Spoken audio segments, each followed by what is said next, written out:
Salve, salve pessoal, tudo bem com vocês? E hoje vamos falar de uma carta de amor. Hoje vamos fazer uma análise não de um quadrinho, não é de uma graphic novel, um gibi.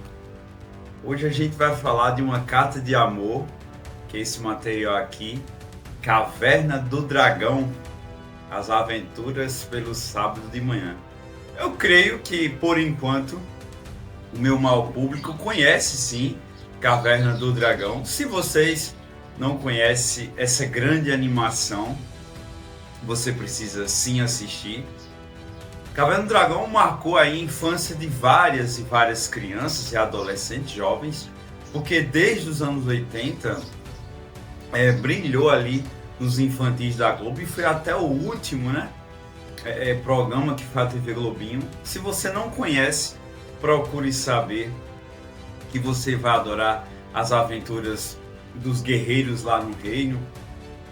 Como todos aqui sabem, quem vai ver esse vídeo sabe que foi uma série curta, apesar ali de parecer ser vários e vários episódios. Dungeons and Dragons, Caverna do Dragão, ficou ali na faixa das 2 temporadas, completando ali em torno de 27 episódios, O último episódio seria Requiem. Esse quadrinho, ele é dado como um episódio perdido. Um episódio perdido. Gente, quando eu falei aqui que é uma carta de amor, é porque tudo que a gente tem lá na animação, todos os elementos, todas as personalidades, dos personagens estão aqui. É incrível o quanto o David Bowman conseguiu ali resgatar todos os detalhes. Gente, eu confesso a vocês, eu sou muito fã de dublagem. A gente ainda não teve a oportunidade de falar, acho que nas minhas lives. E eu era lendo o quadrinho e eu via com a dublagem, que aliás é uma das melhores dublagens ali de um desenho. Inclusive, quando saiu em DVD, apesar de não ter saído oficial aqui no Brasil, ele dublado é melhor. Não sei se realmente pode ser que seja aquele costume, mas realmente é uma das melhores dublagens, Caverna do Dragão. E aí, além da dublagem, digamos que você lia ali os balões dos nossos amados personagens, a gente tem aquele começo, meio e fim. A gente sabe ali que em nenhum dos episódios a gente tinha uma continuação, Nada ali era deixado para um próximo episódio, algo da época ali das animações americanas, apesar que hoje poucos aí, anos 2020, realmente também, quem tem mais essa continuidade são os animes, ou os animes. Então, gente, todos os elementos estão aqui. Realmente me surpreendeu porque ele se encaixa assim na história. Então, gente, ele serve como se, digamos, seja o episódio 28, porque na verdade o episódio 28 seria o Requiem, que seria o episódio da volta para casa. Inclusive, a gente vai ter umas análises aí em breve aqui na playlist sobre esse episódio final, que depois foi narrado, foi feito um romance. Então, com o passar aí dos meses ou anos, assim, eu vou fazer uma pesquisa e vou trazer com certeza aqui no Emílio Kubrick. Inclusive, se inscreva no meu canal, dá aquele like, dá essa ajuda aí.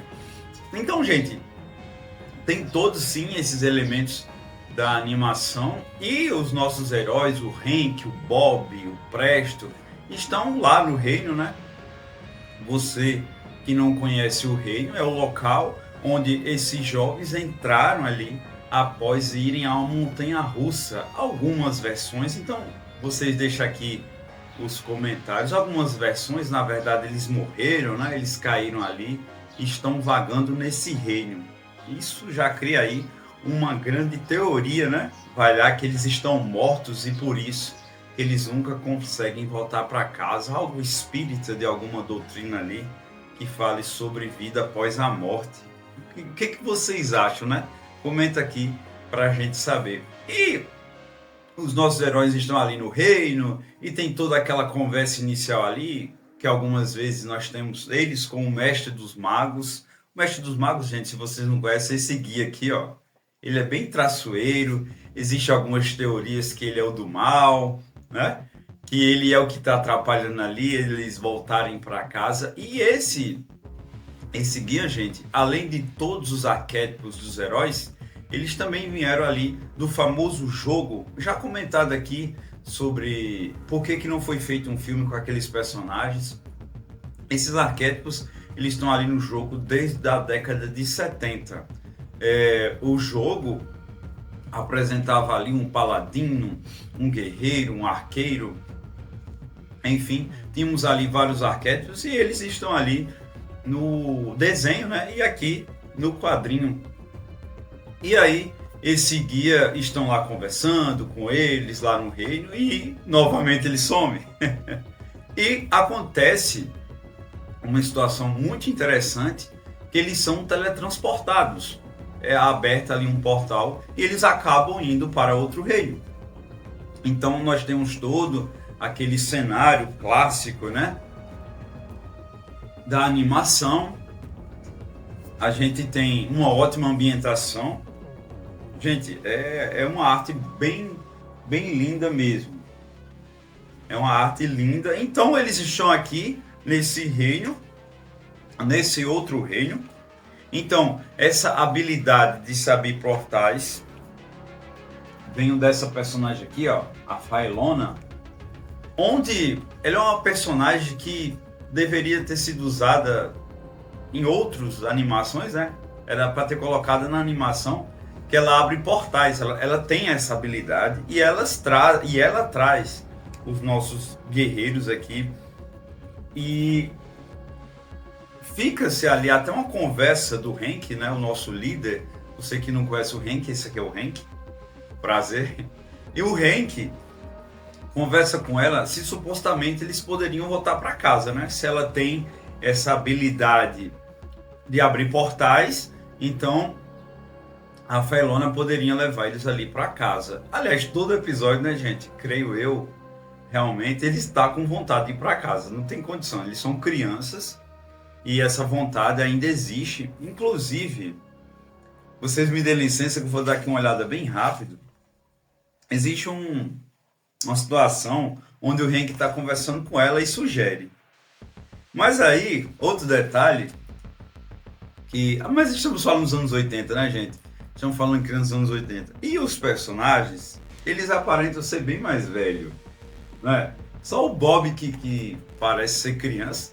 Então a gente tem a Sheila só tem 13, né? A Sheila só 13. Eu pensava que ela já estava ali adolescente, mas enfim. Entre outros personagens, por exemplo, a Diana tinha 14, enfim. Então, a Faela ali acaba ajudando os guerreiros ali nesse outro reino. E a gente tem o primeiro plot twist, onde os guerreiros acabam sendo enfeitiçados. Eles são enfeitiçados, sim. E a gente não sabe, pelo menos agora, né, nessa lida, na primeira lida, a gente não sabe quem faz. E a Diana e o Eric acabam se afastando e não são enfeitiçados. Então, gente, a gente tem ação, a gente tem todos aqueles elementos que tem na animação. É muito legal, gente. É muito legal. E aquela trilha sonora, eu não sei você se é tão saudosista, nostálgico, né? Mas eu era lendo e ouvindo aquela trilha sonora, não posso colocar aqui, mas é outro capítulo à parte. O seu animação, a trilha sonora do Dungeons and Dragons na Caverna do Dragão nossa, é incrível. Então, a trilha sonora vai lá naquela ação toda e a gente tem aí o primeiro plot twist, que seria o Vingador. Seria o Vingador. Na verdade, o Vingador usa a Faelona para trazer os jovens para esse portal, né? Quer dizer, esse reino. E novamente temos toda aquela lore do Vingador, que quer as armas deles, né? E novamente entra toda aquela teoria que o Vingador quer as armas para destruir o Tiamat e assim sucessivamente liberarem eles. São teorias aí que já se passaram-se vários anos e nunca explicado, né? Tem outra, gente, teoria, vocês lembram disso, que o mestre do mago chama ele de filho. Então tem tanta teoria, gente. É incrível, tem um episódio que a garota também aparece, uma nova garotinha, e parece que ela estava para entrar dentro da montanha-russa, acaba que ela só entrou depois, ela acabou também entrando ali no reino. Então, deixem aqui. Gente, pode soltar comentário. Aqui realmente eu quero mais e mais teorias, sim, do Caverna do Dragão. Então aí o Vingador manipulava a Faelona e cria-se uma outra Faelona que começa a dar toda aquela confusão clássica dos desenhos, né? Quem é a verdadeira, quem é a sósia, que aí é o Vingador. Gente, só um detalhe, o nome desse local é Waterdeep. Esse local, ele já é bem familiar ali em vários episódios, não o reino, mas a ambientação, né? Toda aquela ambientação medieval, aquela mistura de fantasia. E, gente, e novamente frisando, né? A arte ela é muito boa, o enredo é excelente, daria sim um episódio. A gente ali que gosta de storyboards, que estuda esses detalhes técnicos, é muito interessante. Daria facilmente um episódio. A gente tem ação, tem aventura, tem comédia, tem a Uni. E aí tem a revelação do Vingador, tem aparições de dragões, enfim, gente. É uma carta de amor, como eu falei. Tem só mais um detalhe aqui, que fica toda essa vontade, né, deles quererem voltar para casa, que isso é clássico. E aí o mestre dos magos acaba aparecendo, né, após a solução das coisas. E novamente eles continuam. Gente, inclusive, quando tá tudo resolvido, eles pedem, dizem assim, né? Deixa a gente voltar para casa. Aí a Faelona vai lá e coloca eles de volta pro reino, né? Inclusive, acho que a Diana, eu achei, ela entendeu que voltar para casa seria ali o nosso reino. Então, novamente, eles estão na estaca zero da situação. Então, gente, Aventuras de um Sábado de Manhã, o título do quadrinho é esse, porque a série animada era exibida ali na rede CBS, né? Lá nos anos 80, era aquele bloco lá de desenhos.